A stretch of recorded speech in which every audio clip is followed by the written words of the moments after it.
Hello everyone, welcome to From the Star Wars Home Video Library. I'm your host, Nathan P. Butler, author of A Saga on Home Video, a fan's guide to U.S. Star Wars home video releases, and we are continuing our look this time at fan-made Star Wars documentaries. Fan-made doesn't have to necessarily mean low budget or anything like that, certainly, and this time we're looking at one that is very professionally done. But it's one that's made by folks who care about Star Wars, in some form or another. Only in this case, it's a little odd. The focus isn't broad Star Wars. It is very narrow, very specific to something that, in many cases, I think we'll have a lot of people watching this and saying, you know, I'm not sure we ever needed a documentary about those people, but it's kind of cool that they made one, and that was an interesting thing to watch. It's a little niche type of production. It's called Elstree 1976. And if that name doesn't mean anything to you, it should. Elstree Studios is where a lot of A New Hope was filmed. Elstree Studios is in the UK. It's actually, there's Borehamwood and Elstree, if I'm understanding this correctly. They're both located right next to each other, these little towns. And Elstree Studios has sort of been located in either or both, and tends to draw from the surrounding community a lot of time when it comes to things like extras and people like that. But Elstree Studios was one of the primary locations for shooting A New Hope. And what this documentary is about is actually not the studio. Initially, that's what I thought it was. I thought, oh, it's called Elstree 1976. 1976 is when they're working on Star Wars, because it comes out in 77. If we're talking about A New Hope called Star Wars at the time, surely it's about the studio. No. It's more of sort of a day-to-day experiences type of documentary, focusing on the bit players of Star Wars. Focusing on people who had a role, usually behind a mask, or in a very small part, who weren't major players in A New Hope, but who wound up being there with first-hand experience on the set, to be able to talk about what it was like shooting Star Wars, not for the big-name stars, of which there really weren't many, and not for the stars of the film, who would become big stars, but the little guys. The people who got brought in by somebody saying, hey, your agent says you could use a part, we got a bit part over here. You interested? And things like that. It reminds me of the way the conventions work, right? And they even talk about that in the documentary. At Star Wars conventions, you will tend to see a little bit of everything when it comes to people who are doing autographs. You have everyone from, like, Mark Hamill, Harrison Ford, maybe ever great once in a while, Daisy Ridley, John Boyega, and so on. But then it goes all the way to, like, the guy that played the Stormtrooper in the back of that one scene who only has a name because of the Legends continuity and no longer has a name because in the new canon nobody's named him yet. That kind of character. Or even someone who's there getting a signing, like one of the guys that I met at Con Carolinas one year, Anthony Forrest, who's actually in the documentary. Anthony Forrest played the Move Along Stormtrooper, which at the time had no name, and played Fixer. But the character of Fixer was in scenes that were all cut from the final film. But he's one of those who would show up and do autographs and such, because Star Wars fans love the series of films so much that even those who are bit players, they're eager to talk to interact with, and to get things signed by. I've actually got several things signed by Anthony Forrest myself. In fact, on my many bookshelves back here, somewhere amidst those, is a copy of the Sci-Fi Book Club edition of the original hardback adaptation of A New Hope from back in 1976 that is actually signed by Anthony Forrest. I've got another copy, a paperback copy, that's signed by Alan Dean Foster, the guy that ghost wrote the thing. But it's kind of cool that we can meet people from everyone up to the stars, down to the people who are just in the background, but whose characters have been given new life, or were given new life, through the Legends continuity, and in some cases now already getting new life within story group canon, as I call it, or Disney canon, the new continuity that launched basically in the latter chunk of 2014. So it's the story of the bit players of Star Wars, focused on their experiences at Elstree Studios, though not necessarily about the studio itself, which is one of the few cases of a Star Wars documentary that was made by fans of Star Wars that's actually available in both DVD and Blu-ray editions.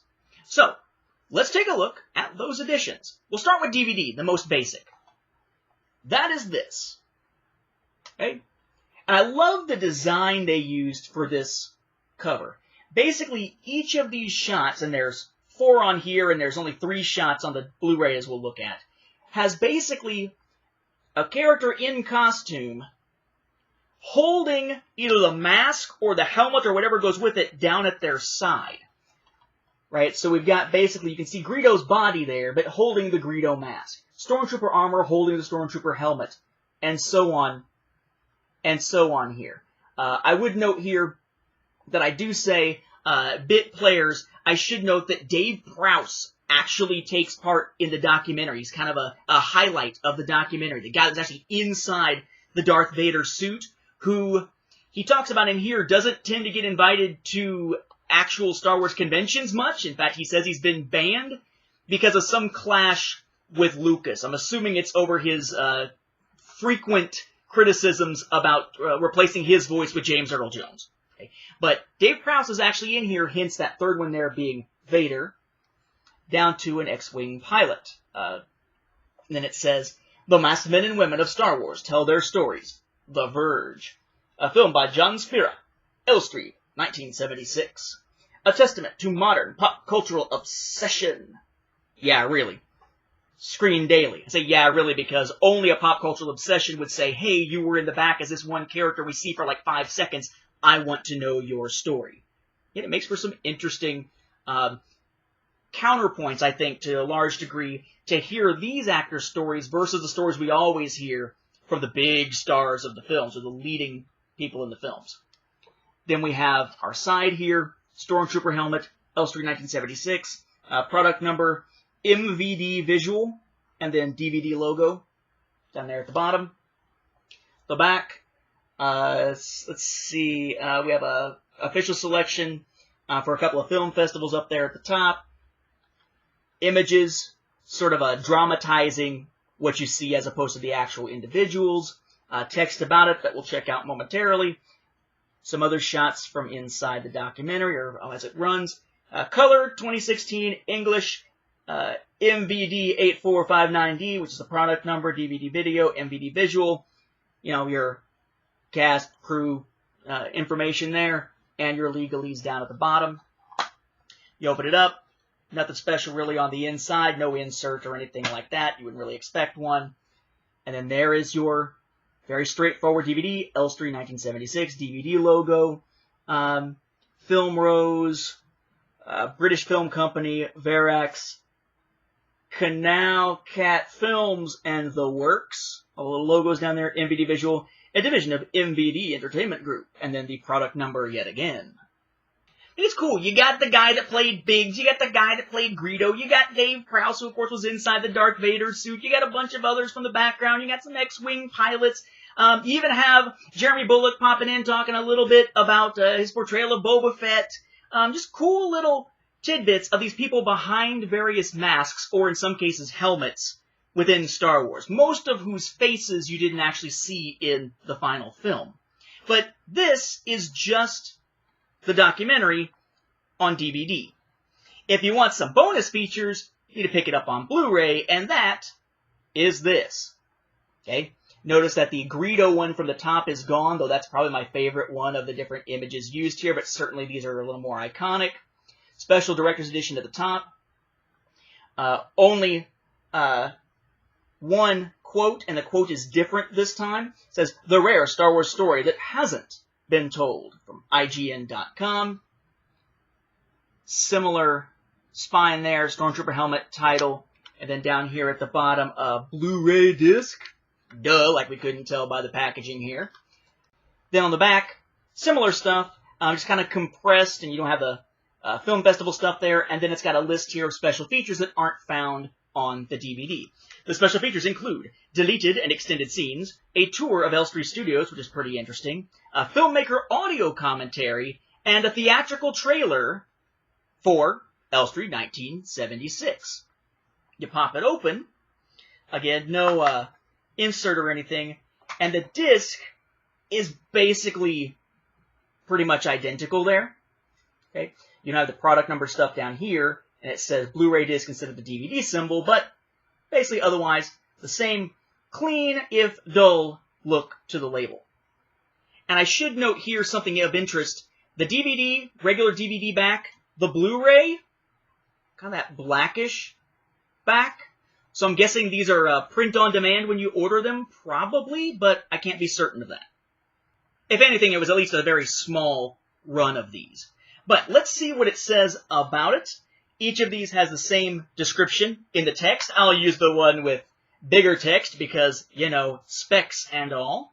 Their description of their own film is, Elstree 1976 is a feature-length documentary that looks at the lives of the people behind the masks and beneath the helmets in the original Star Wars. Over the summer of 1976, a wide array of North American and British actors and a nearly inexhaustible supply of film extras donned crazy costumes and headgear to populate what would become one of the most beloved cinematic universes of all time. Few of them understood what the film even was, let alone the global impact it would go on to have. Filmmaker John Spira has tracked down a cross-section of these people and explored the bizarre community they have formed in order to understand what it means to exist in the shadow of such a phenomenon. And the phrase in there might make you think that there's sort of a bitterness to this, the shadow of Star Wars. But no, they're all very positive about it, and they have some very kind things to say about when they actually get a chance to meet fans at conventions. And even they are a little bit bewildered to a degree by, wow, you want to meet me, of all people?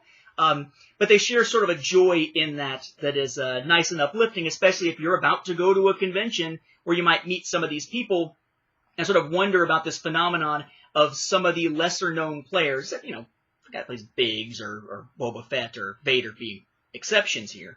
The people would actually want to meet them. It's just part of the sci-fi pop culture thing, particularly something that Star Wars has been doing for a very, very long time. So, an interesting documentary. I'm not sure it's going to be for everybody, because there are going to be a lot of people out there who are like, I don't care what these guys have to say. I don't care what their experience was. Okay, then this is not for you. But if you spent a lot of time watching Star Wars documentaries and you pretty much have seen all the interviews that have been given by the big stars, take a look at this, because it gives you a different perspective on the making of the film from people who were professionals in the field working on these films, who've had a lasting impact in a small degree, and who have had a chance to meet with fans after the fact, and are often celebrated for taking the time to meet with fans, but whose experience is, by definition, much smaller and different than the primary actors in the films. I actually am kind of curious if they would ever go about doing something like this for any of the other films, because this one does focus specifically on the making of A New Hope. I'd be interested to see, you know, some of the thoughts maybe of the people who are playing the minions at Jabba's palace, or even the minions at Maz's castle. But I doubt we'll ever see that, because it was A New Hope that was the one that started it all and is the most iconic as part of film history. So if you're looking for it, Elstree 1976, available in DVD or Blu-ray, out there right now. I give it a thumbs up, but again, it's not going to be for everybody. For me, I enjoyed it. Thank you for watching, and may the Force be with the home video viewers.